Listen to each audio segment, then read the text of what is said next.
Good morning or good afternoon, depending on where you are, and welcome everyone to this long-awaited webinar on what you need to know about transfer pricing in the UK.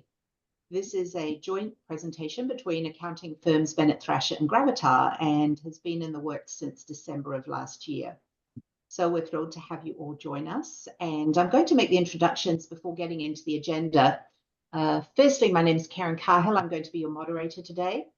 Joining me from Bennett Thrasher, or BT as they're often called, is Ben Miller. Bennett Thrasher is a 44-year-old accounting firm based in Atlanta, Georgia, and Ben is the partner in charge of transfer pricing at BT. So Ben, thank you so much for joining us today. Great, I'm really excited to be here. Thanks, Karen. And Thomas Adcock is representing Gravita, a tech-enabled accounting firm focused on helping businesses plan better and grow faster through accountancy, audit, tax, outsourcing, and advisory services.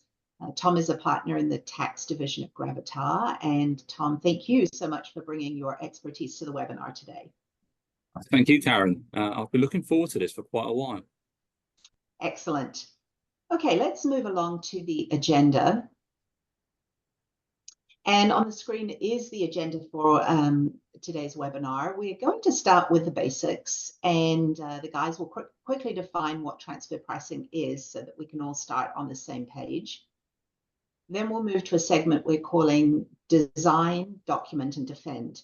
Now, this is the basic strategy that we'll cover pretty quickly.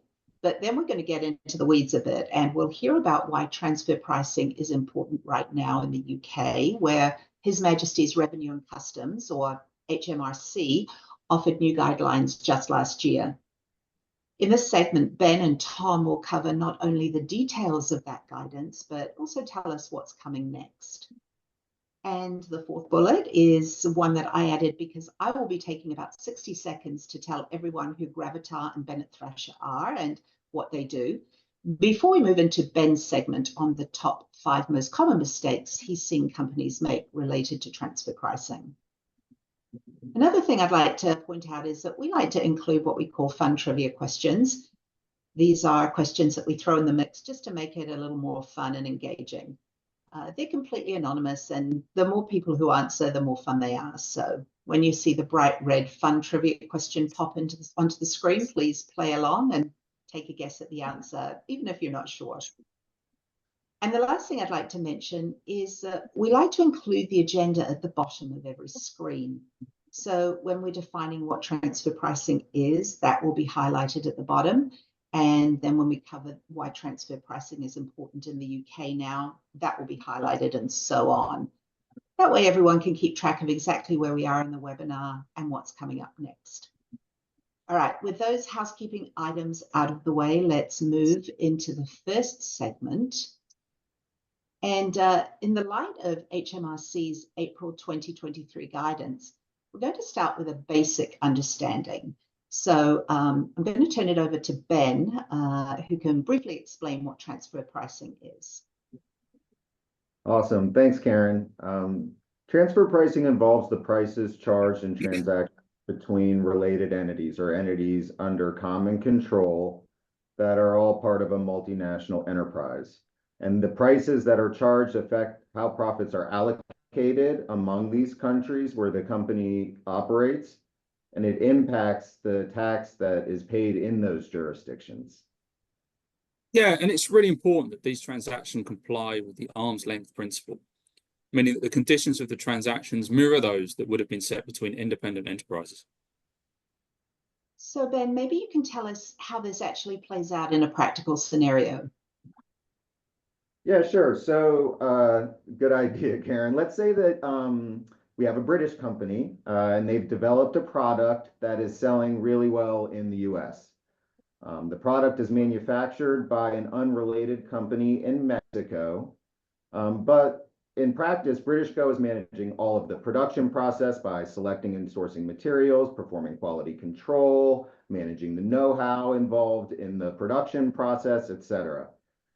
They want to expand the distribution of the product in Canada to take advantage of some market opportunities. So British Co. creates an American subsidiary to be responsible for sales and marketing of the product in the Canadian region. Make sense so far? Yes, and all of that is reflected on the screen now. Okay, great. So then let's take it forward. Suppose Americo buys the product directly from the unrelated manufacturer for $50. This is the same price that British Co. was paying and is paying currently. US Co. Americo receives certain support services at cost as well. The American subsidiary has successfully expanded the market into Canada and is in the process of earning an EBIT margin of about 20% in doing so. However, British Co. earns an EBIT of 8% since it has the additional expenses related to product management, R&D, marketing administration, developing and maintaining infrastructure, and so on. This is where the transfer pricing authorities start to question if it is an arm's length relationship. Okay, so that paints a pretty clear picture. Tom, maybe you could explain how companies ensure their pricing strategies meet the arm's length standard. Thanks, Karen. Thank you, Ben, for a little intro there. Okay, so well, companies undertake fairly comprehensive functional analysis, risk assessments, and draw from a pool of comparables. This helps in justifying their pricing strategies by demonstrating they align with what independent parties would agree upon. Once comparable companies have been identified, adjustments are made to account for differences in risk, assumed assets employed, and geographic economic differences to arrive at an arm's length range of results. Okay, so Ben, Tom just mentioned a fairly comprehensive functional analysis. Would Americo pass the arm's length standard? Good question. So this is a pretty simplistic example. So I don't think we need much of an analysis here to see that Americo is less complex than British Co., which performs a number of functions that benefit Americo. I mean, they both have sales and customer service, but we have to remember that there are other less obvious factors such as manufacturing know-how and the development and establishment of a trade name associated with the product. And these things are in play with transfer pricing. There's also the ongoing marketing and branding, that sort of thing. The current pricing structure doesn't include any charges for IP and only limited charges for the support services such as finance, accounting, legal, HR. So, Karen, this would definitely fail the arm's length standard. Okay, Ben, but you mentioned a couple of less than obvious factors. So with HMRC's new guidance, what documentation is expected from companies to support their transfer pricing policies? Yeah, so the guidance now explicitly requires a master file and a local file, and we'll talk more about this in a minute. Okay, and what about the penalties for non-compliance? Penalties can vary pretty significantly too. For inaccuracies that are deemed careless, the fines can be less severe, but can escalate substantially for deliberate non-compliance, reflecting the seriousness with which HMRC transfer pricing accuracy. And it's worth noting that, as part of the arm's length principle, ensuring that intercompany transaction to price, as if third parties were unrelated, is just really important in demonstrating compliance. Okay, that's a helpful tip. And I believe Ben's going to hit more on that point with the segment on the 5 most common issues in transfer pricing a little later. But before we get into that, let's just talk about how it would be possible for Americo to sell British Co's products. Because we don't want to leave everybody thinking it's just not possible for that partnership to work. They can pay a license fee that would enable them to work together, right? Right. We've got several transfer pricing methods to choose from, depending on what we're dealing with. For starters, there's the comparable uncontrolled price, or CUP method. It's a pretty straightforward way to set license fee based on what others are charging in similar deals. Using that method, we might land on a royalty rate that's between 8 to 12% of gross revenues. But when we factor in some extras like marketing support and production management, it's a little more complex. That's where the transactional net margin method, or TNMM, comes into play. It's similar to the comparable profits method used in the US, and it considers the extra value that those services provide. That approach might suggest a markup on costs of around, say, 7%, ensuring that we meet the arm's length principle.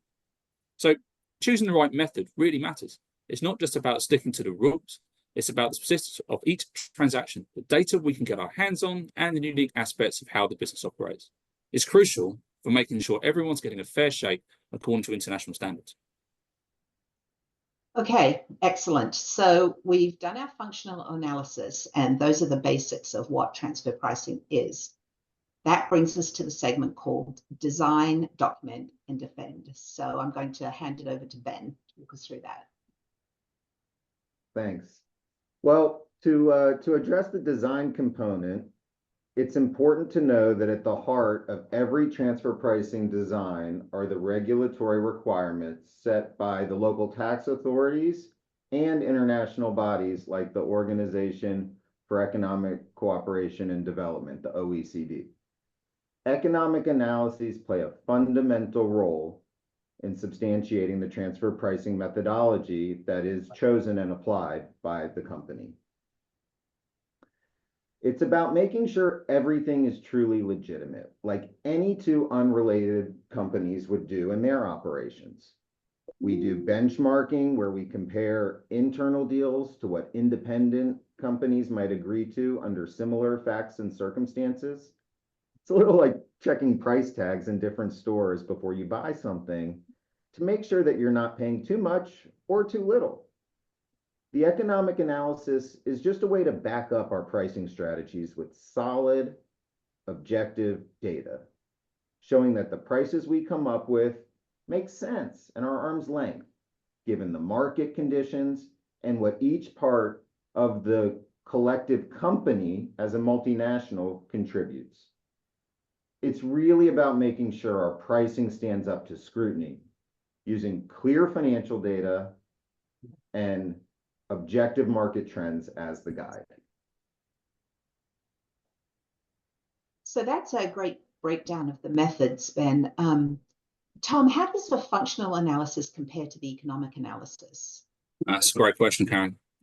So the functional analysis is a thorough review of the roles each part of our company plays, the resources they use, and the risks they face in the intercompany transactions. It allows us to map out the value chain, showing how each segment contributes economically. Understanding these details helps ensure that profits are fairly distributed according to actual economic contributions, aligning pricing practices with regulatory standards and business realities. It's about identifying the key factors that drive value in our operations, which helps us manage compliance more effectively while minimizing the risk of financial disputes. The functional analysis helps us understand the value chain and economic contribution of different parts of the business down to the product level. By identifying the key drivers of value, companies ensure that profits are allocated in line with economic activity, aligning transfer pricing practices with regulatory expectations and reducing the risk of disputes. Okay, very good. So that was the design segment. Now we're going to move on to the document segment. And Ben, can you start us off by describing what this stage is all about? Yeah, so this stage is really the backbone of transfer pricing compliance. That's what it's all about. This is the stage where companies compile the evidence needed to support their transfer pricing policies. It includes everything from financial data to legal agreements and operational details, plus some market data and trends. It can be a little harrowing. It's not just about collecting documents randomly. So each piece of information serves its own purpose, whether it's demonstrating compliance with international tax laws, supporting the transfer pricing methods, justifying the economic rationale behind transactions.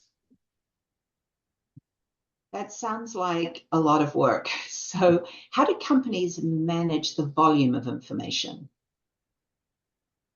Well, really, the best way to manage the volume of information is to look at it in a comprehensive way, from the initial data gathering all the way through to final report drafting. Every step needs to be planned and executed. Tax professionals really play a crucial role here, electronically organizing documents and ensuring absolutely nothing is overlooked. So I suspect the meticulous nature of documenting compliance could get a little overwhelming. Yeah, it definitely can be, Karen, especially if you're a large company and you require combining documents and data from disparate systems. I know Tom's seen this in the past as well. Um, I, for me, the best way to think about it is that each document or each piece of information is a piece of the puzzle. And by combining these pieces of legal and financial data, we're able to produce a beautiful piece of documentation, a complete puzzle. And while it's important to build robust transfer pricing documentation, which will shield you from future inquiries and audits, it's also very important to continuously manage and look after your transfer pricing on an ongoing basis.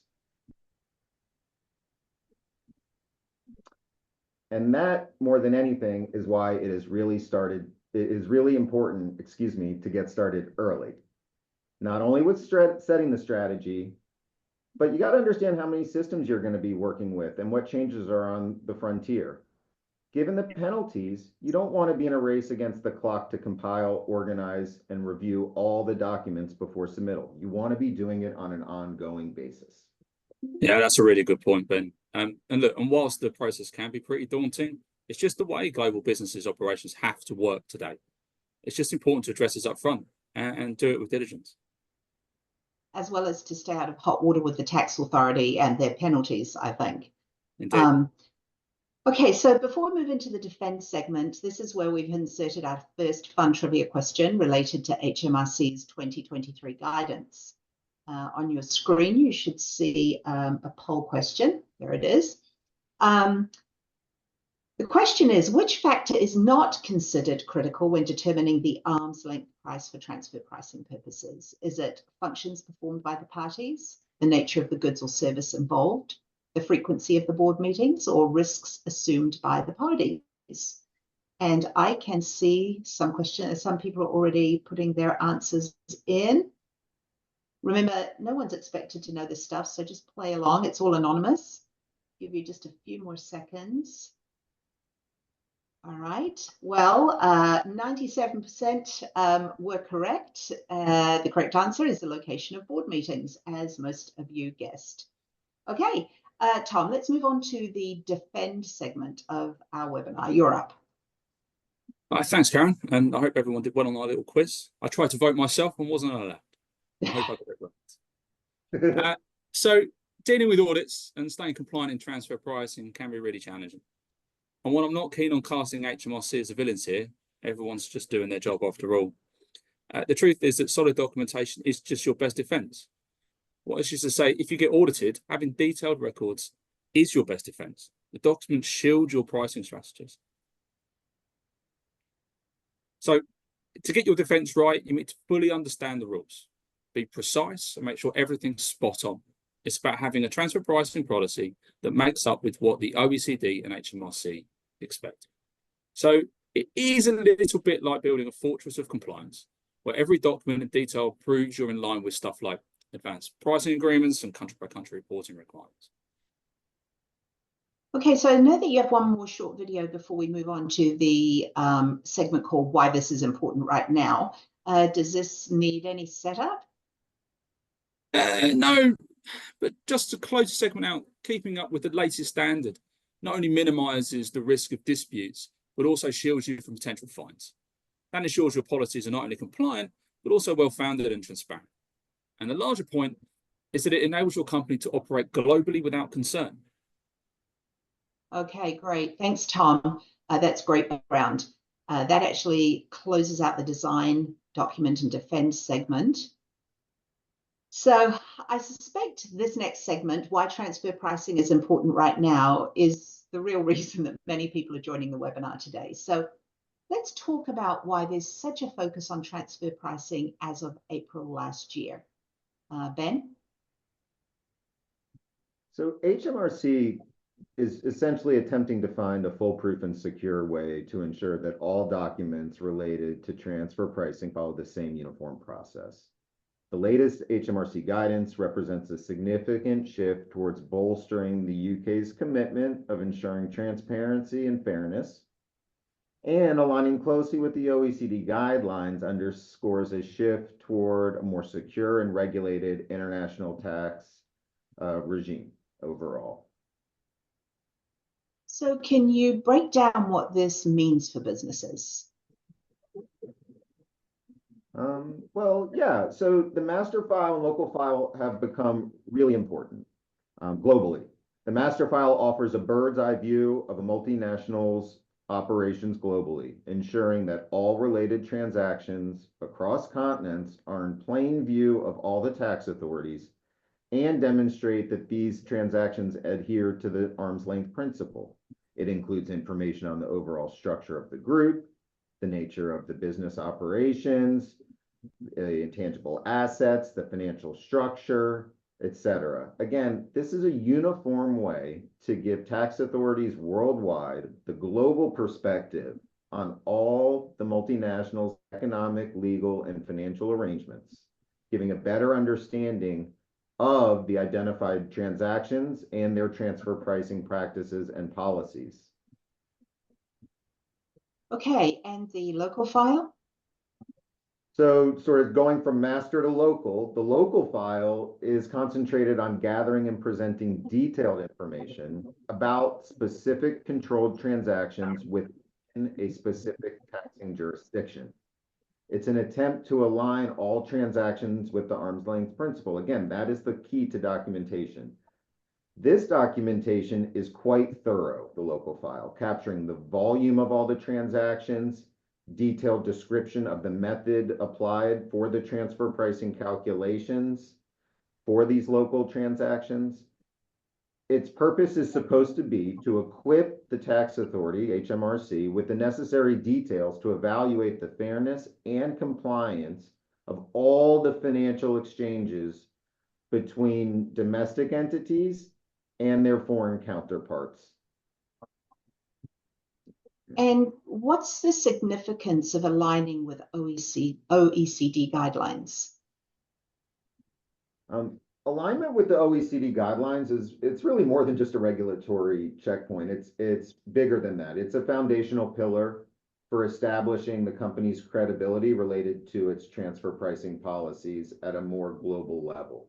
By showcasing that the master file and local file adhere to the OECD guidelines, businesses comply with regulations, and they also build this bridge of trust, so to speak, with tax authorities, avoiding the risks associated with non-compliance, which of course include audits, potential adjustments, and penalties too. So given that audits and penalties comment, Tom, this would seem to be a good time to inject the exclusions and reliefs segment. Right. So helpfully, HMRC has outlined specific exclusions and reliefs that can simplify the compliance with certain types of transactions. So some financial transactions just won't be required to be reported in the same detailed manner as others. Intragroup loans and cash pooling activities, for example. In some cases, these won't need to be filed under the same stringent conditions that other financial transactions will have to be.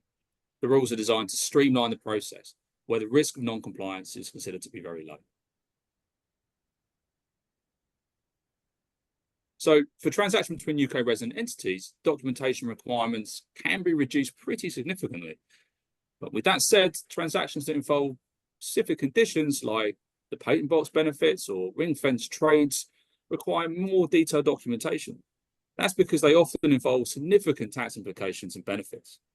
The idea here really is to focus our resources on detailed reporting on areas where there is a greater risk of tax-based erosion or where compliance with specific tax incentives is critical. Yeah. And then, Tom, there's also the section in the local file, right, that requires a taxpayer to describe what's known as an advanced pricing agreement if they're a party to one, or APAs. And these are rulings specific to a jurisdiction. But the actual APAs are excluded from the detailed documentation of the local file. Anyway, APAs are a tool for preemptively or ex ante securing tax certainty and allowing more predictability and relief from potential documentation burdens going forward in the local file. So you both have explained the master and local files pretty thoroughly. Is there anything else that people need to know? Yeah, well, I mean, coming soon, I guess there's the summary audit trail, or what is known as the SAT. Businesses should prepare for this future SAT requirements by developing processes to document transfer pricing decisions, including data collection, pricing consideration, market conditions, intercompany agreements, and all that sort of stuff. And in doing so, they'll be able to come to a decision on the level of risk that they want. Higher documentation comes with lower risk. The less burdensome method would obviously carry a higher risk. That's a major reason that businesses usually come to us.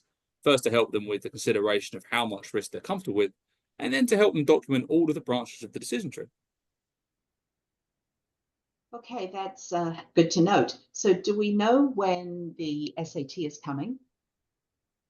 No, is a simple answer. Unfortunately, HMRC has only said that it is coming. There's also a 30-day provision requirement, right, which has been announced already, which basically says that businesses should be able to deliver their master file and local file within 30 days once HMRC requests it. That requirement obviously necessitates proactive documentation management, which not involves just maintaining up-to-date organised files, but also requires implementation of systems and processes to ensure swift retrieval and submission. These things don't take 30 days to do, sadly. So it's really important for businesses to regularly review and update their documentation strategies to prevent any delays that could lead to non-compliance and therefore penalties. Also, leveraging digital tools and documentation management systems can enhance and improve the efficiency and security of those critical documents. You don't want this kind of information leaking out. Right.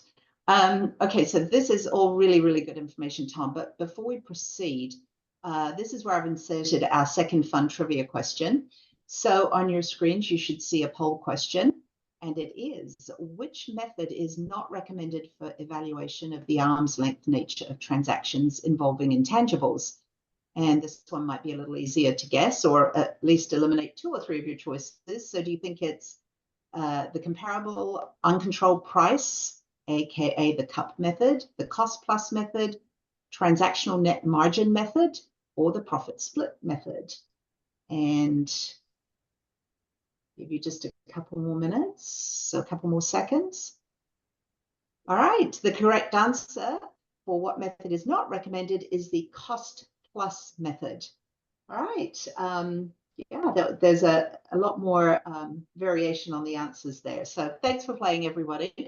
Okay, Tom, back to you. Moving on, how will the summary audit trail assist HMRC in their oversight? So, okay, good question. So if and when this eventually comes in, the summary audit trail is supposed to equip HMRC with those advanced tools that it needs to pinpoint high-risk areas into tax compliance and transfer pricing. It acts like a map, right? Highlighting specific zones that warrant closer examination. By focusing on these key areas, the SAT enables a more strategic and effective approach to tax audits and investigations, supposedly to streamline resource allocation and enhance the accuracy of tax assessments. But there should also be ongoing development. HMRC have said that they will consult with industry experts and update the framework as new trends and challenges arise. It's supposed to be sort of a living document that should evolve to be a fairly dynamic world of global trade. So you and Ben have both spoken about the importance of transparency and transfer pricing. So I'd imagine this will help with that. Right. The SAT should make everything more visible and understandable. So it should reduce misunderstandings and conflicts between businesses and tax authorities. The reason for transparency is to prevent costly and time-consuming disputes, as well as facilitate smoother compliance processes. So how do businesses decide which transactions to focus on in their reports? That's a great question. It's a great question. So in my experience, and Ben's is the same, really it's you have to establish a materiality threshold, right? So that means each transaction is assessed by its value. Only transactions whose cumulative value exceeds, say, £1 million are considered to be material. That threshold helps prioritise resources and ensures detailed reporting on significant financial activities. And that's crucial for accurate tax compliance and internal audits. That would indicate that so as long as a business clears the £1 million threshold, companies are in the clear. Not exactly. It's true to say that it's a good starting point because HMRC consider £1 million to be the de minimis threshold applied to each category of transactions. Where the aggregate value of the transactions within a category is no more than £1 million, the transactions don't need to be reported on the local file. But, and there's always a but, HMRC considers certain categories of transactions will always be considered to be material, just due to their nature and complexity, and so they should always be included in the local file, regardless of what their value is. And Tom, what are those? Another good question. So there are a few nuanced and somewhat more intricate guidelines for certain transactions. HMRC says that certain categories of transactions should always be considered material to their nature and capacity, and these should always be included in local file, regardless of value. I believe these have all been shown on the screen below. So keeping in mind that there are some additional factors to consider when determining whether a category of controlled transaction exceeds the de minimis threshold. Some of those additional factors, as you can see, are on the screen here. There's quite a few of them. And I suppose transactions excluded from the local file, either because they fall below the de minimis threshold or because they're deemed not to be material for other reasons, should still be priced in accordance with the arm's length principle. Yeah, absolutely. Okay, so what are the safeguards to ensure that the files remain accurate and compliant over time? Right, so every year there's an obligation to review and update the master and local files. That process involves assessing all documented transactions to reflect any changes in the business operations, tax laws, compliance requirements, and anything else that may have changed, such as the structure of the business. So it's not just about updating figures, but also about ensuring that all the information aligns with the latest operational realities and legal standards. It's actually quite a fairly comprehensive review that encompasses everything from shifts in the market strategies, internal corporate restructuring, adaptations to response to new financial regulations, as well as international tax agreements. So doing this ensures that documentation is not only current, but also robust enough to withstand scrutiny from those tax authorities, both in the UK and abroad. It's a fairly thorough process that helps maintain accuracy and ensures ongoing compliance with the national and international regulations, looking to safeguard the company against potential legal challenges and any financial penalties. Okay, so I think that this slide brings us to our final segment, which is Ben's top 5 most common mistakes in transfer pricing, after which we'll move into the Q&A. So just as a reminder for everybody who's joined us today, if you have any questions for Ben or Tom, go ahead and pop them in the Q&A window now. So before we get to that, this is where I have inserted my quick commercial for Bennett Thrasher and Gravitas. So I do like to take just a short moment to explain who today's experts represent. Gravita and Bennett Thrasher have built a great working relationship over the years through their DFK membership. They work with each other to service mutual clients, particularly with transfer pricing. Gravita is a top 30 UK accountancy firm based in London and Essex.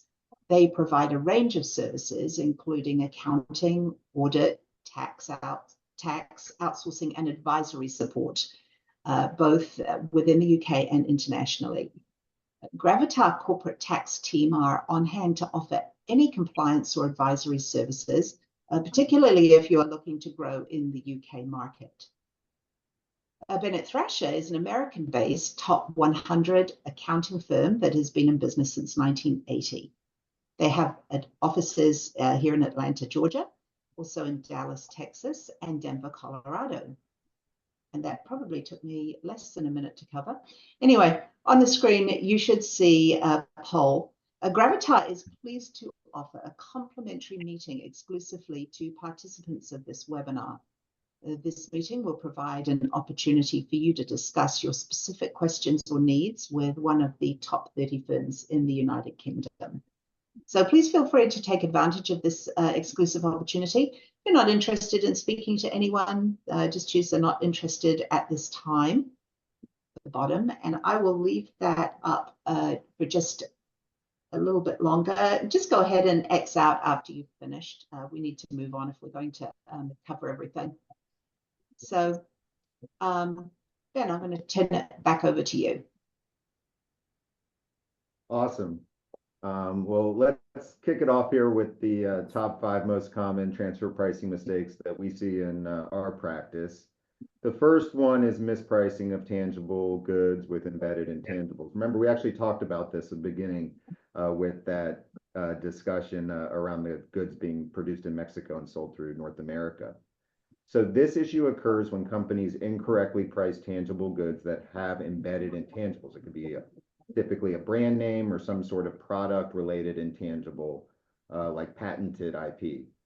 Companies need to ensure that the transfer price for the tangible good encompasses both the tangible property value and the embedded IP value.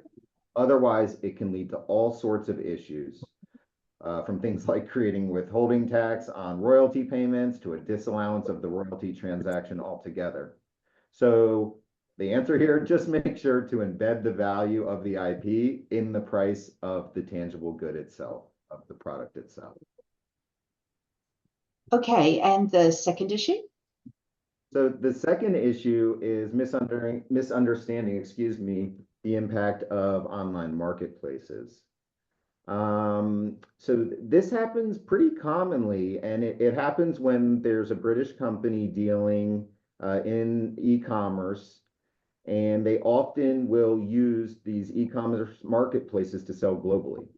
And to sell globally, there's often a requirement to establish entities in the different jurisdictions, and they end up having a lot of different intercompany value transfers between the British entity and the entity set up in the local jurisdiction to deal with the e-commerce marketplace.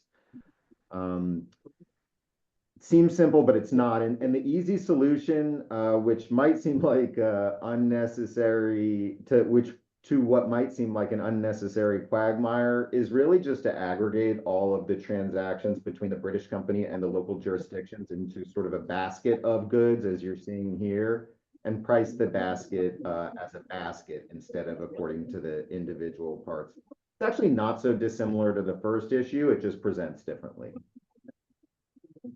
Okay, and what's number 3? 90% of transfer pricing studies are prepared using benchmarking that applies a profit-based method, where we're looking to measure profits and compare profits between our entity and some independent companies.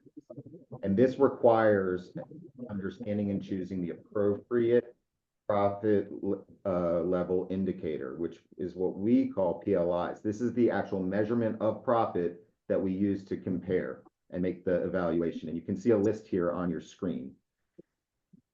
If you're, for example, trying to measure the profits of a manufacturer, you might want to consider the net cost plus.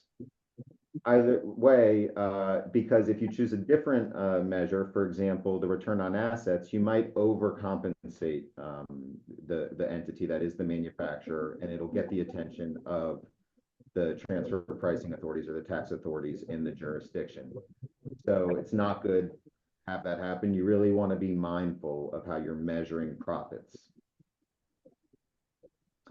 And to be fair, a lot of it has to do with how your own company operates itself. So typically the way that you would be looking at measuring profits for your own organization is a pretty good way of measuring profits and comparing against others. And sometimes it can get out of balance when you go outside of that. So for example, if you're a construction company or perhaps a freight forwarding or logistics company, you have significant pass-through costs that are going directly to independent entities. And so often when we're measuring profits, if we use a gross revenue measure or a cost of goods sold measure and it's incorporated into the measure of profitability, you're going to distort the measurement of profits, and it makes the profitability comparison unreliable. So for these kinds of companies, we're usually going to focus more on the activities of the human resources and use something, a measure that's called the Berry ratio, which is the return on operating expenses. In a different industry, as I was mentioning before, like the manufacturing industry, you might have toll manufacturers This might be common if you're a chemicals manufacturer or a pharmaceuticals manufacturer and you're looking to have things produced in other jurisdictions. Often those other entities might not have their own assets. They're using tooling and other assets of the company that is engaging the toll manufacturer. And so there again, if you're using a return on assets measure, you're going to not have a reliable evaluation. And it's sort of comparing apples to oranges. It's not just green apples and red apples. And so here again, you'd want to use a net cost plus or a markup on total costs type of profit level indicator in order to get all your fruit to match up.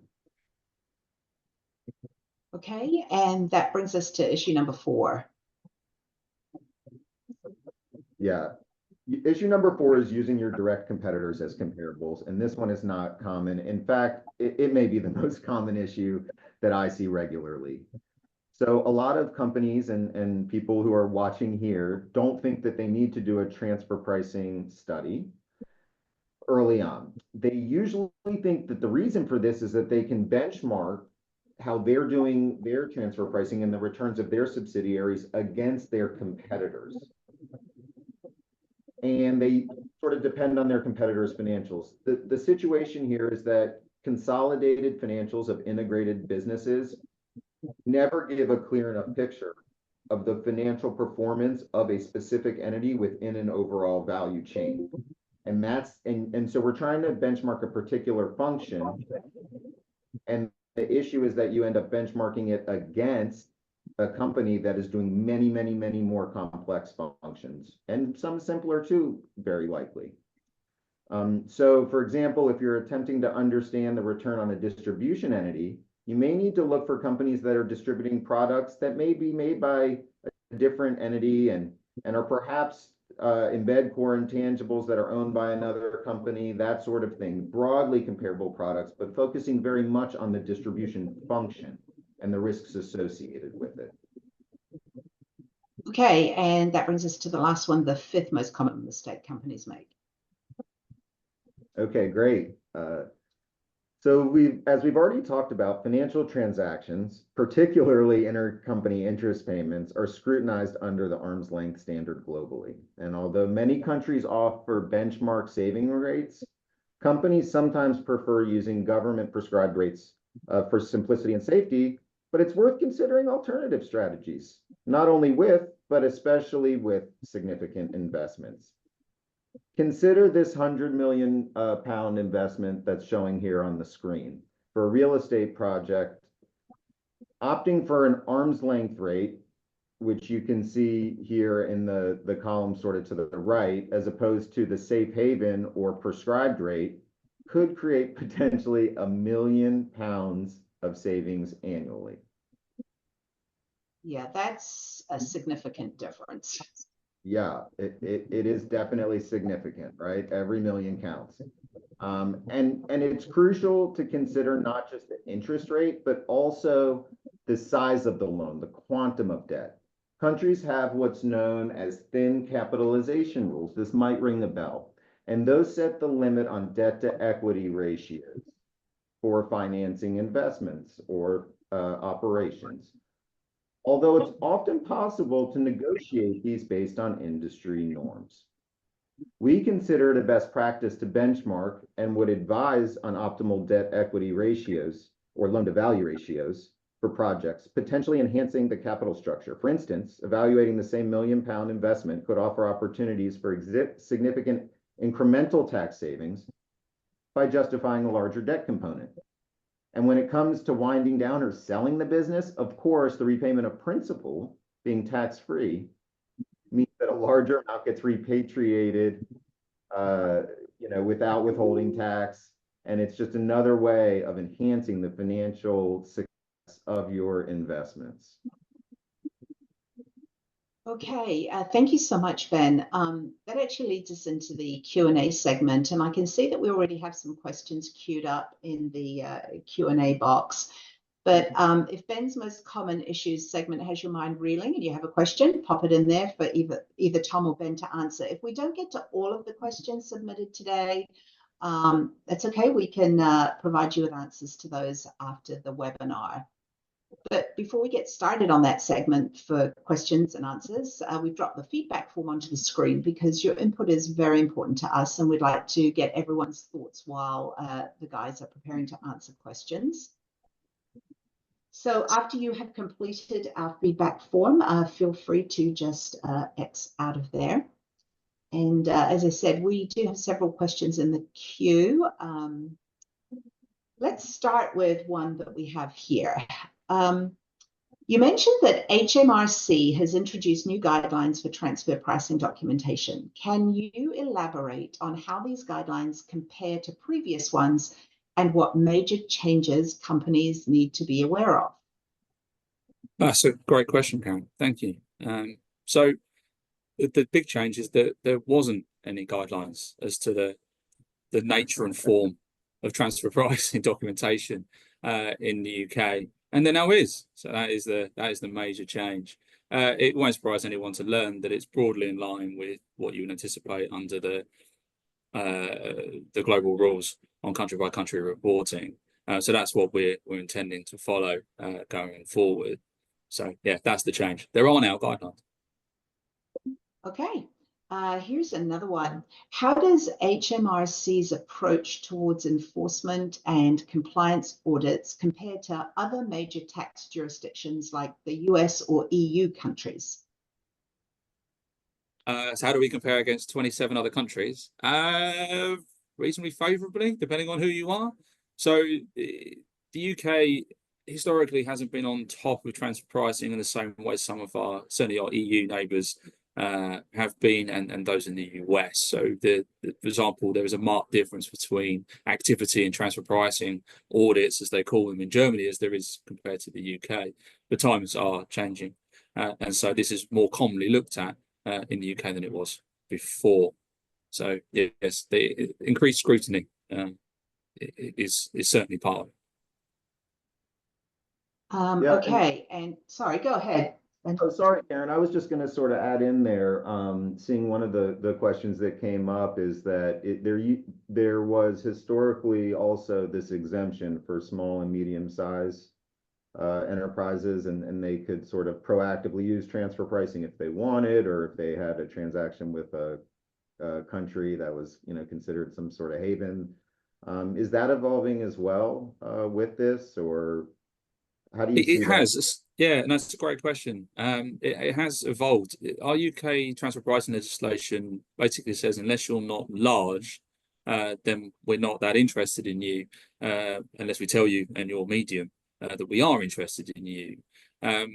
But that's not to say that HMRC can't look at everybody else. It's just that you're not inside the standard transfer pricing regulations. There is still always the matter of holding exclusively that HMRC can have a go at. And basically what that says is that if you're not incurring a cost holding exclusively part of your business, which could mean that you're running off a larger expense than you would otherwise be able to do so because it's not arm's length, then you're not going to get the deduction in full. And that's how that works. So no one's safe at all. And as we've already said, there's more scrutiny. Yeah. Okay.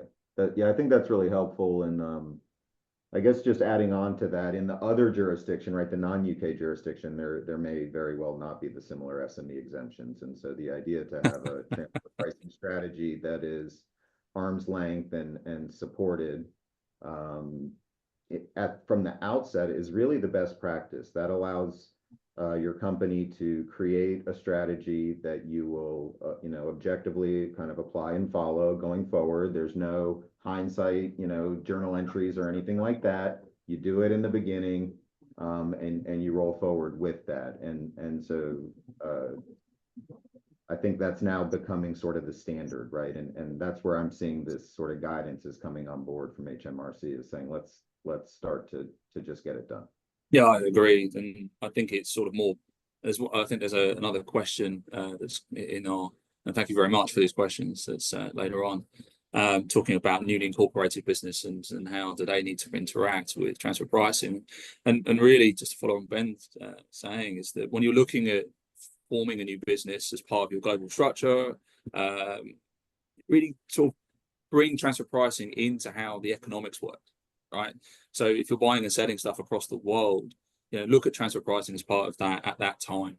That'll help you come up with the best strategy that you can have, and you never know, it might be better to do it one way than another. Yeah, totally. Okay, I think we have time for one more question. I'm not sure if Tom or Ben would like to pick one more. If you have submitted a question and we don't get to answer it, please rest assured that we will get back to you with an email answer to this. We have these saved, but we have time for one more. So guys, I'll let you choose. I think there's a great question about digital taxation and the rise of official services and how they might interact with transfer pricing in the future. I think that's a great question. It might make it more difficult. It might make it easier for us. I think Ben is probably better placed to talk about this than I am. But I know that tax authorities are very interested in how they're going to be able to bring things like AI to the fore in tackling where they might see avoidance or people paying less tax than they would prefer in the world. But Ben, I'm sure you've got some thoughts on how this is going to play out.